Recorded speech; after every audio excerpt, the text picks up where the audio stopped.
సాక్షాత్తు ముఖ్యమంత్రి నియోజకవర్గంలోనే మహిళలకు రక్షణ లేకపోతే మరి రాష్ట్రంలో ఇంకెక్కడ ఉంటుంది అని నేను ఈ వీడియో ద్వారా రాష్ట్ర ప్రభుత్వాన్ని చంద్రబాబు నాయుడు గారిని ప్రశ్నిస్తున్నాను.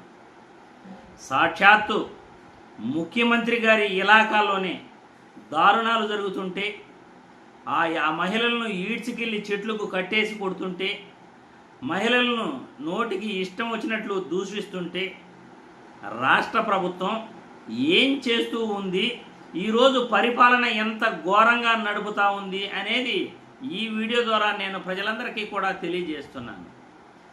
చంద్రబాబు గారి నియోజకవర్గమైనటువంటి కుప్పంలో ఒక మహిళను అసభ్య పదజాలంతో దూషిస్తూ అప్పు ఇవ్వలేదని ఒక టీడీపీ నేత ఆమెను ఈడ్చుకుంటూ చెట్టుకు కట్టేసి ఆమెను దారుణంగా హింసించిన ఘటన వెలుగులోకి రావటం జరిగింది. ఇక వివరాల్లో కానీ వెళ్తే, కుప్పం మండలం నారాయణపురం గ్రామానికి సంబంధించి తిమ్మరాయప్ప, శిరీష భార్యాభర్తలు. వీరికి 2 పిల్లలు ఉన్నారు.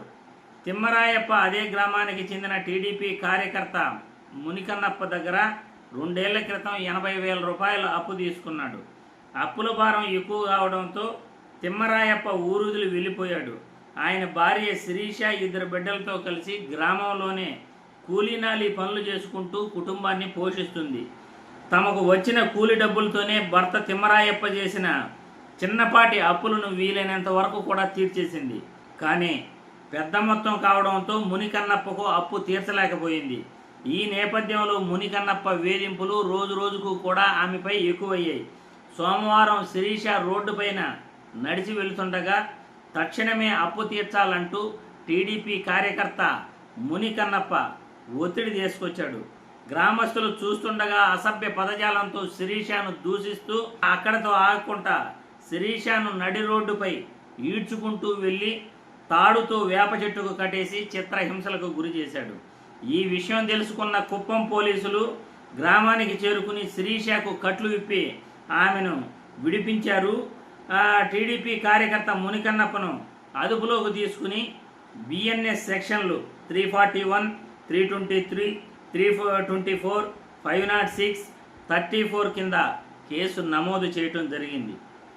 సాక్షాత్తు ముఖ్యమంత్రి గారి ఇలాకాలో, ముఖ్యమంత్రి చంద్రబాబు నాయుడు గారి నియోజకవర్గంలో మహిళలకు రక్షణ లేకుండా పోతే రాష్ట్రంలో ఇంకెవరికి రక్షణ ఉంటుంది?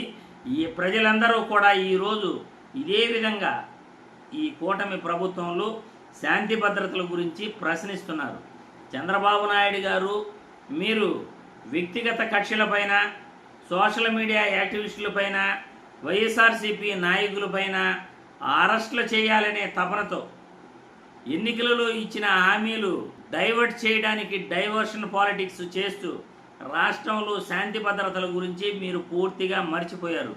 ఈరోజు రాష్ట్రంలో గత ఏడాది పాలనలో ఎన్నో అత్యాచారాలు జరిగినాయి, ఎన్నో అఘాయిత్యాలు జరిగినాయి. ఉదాహరణకు కర్నూలులోని మచ్చుమర్రి బాలిక సంఘటన, గుడ్లవల్లేరు ఇంజనీరింగ్ కళాశాలలో 1500 మంది బాలికలున్న హాస్టల్లో సీసీ కెమెరాల ఏర్పాటు, అదేవిధంగా బారాపేటలో, చిత్తూరు జిల్లా బారాపేటలో 10వ తరగతి చదువుతున్న బాలికపై అత్యాచారం, ఇవన్నీ కూడా రాష్ట్రంలో జరుగుతున్న అత్యాచారాలకి ఉదాహరణలు. ఇవి కాకుండా ఎన్నో జరుగుతున్నాయి. వీటన్నిటిపైన కూడా ప్రభుత్వం ప్రజలకు సమాధానం చెప్పి తీరాలి.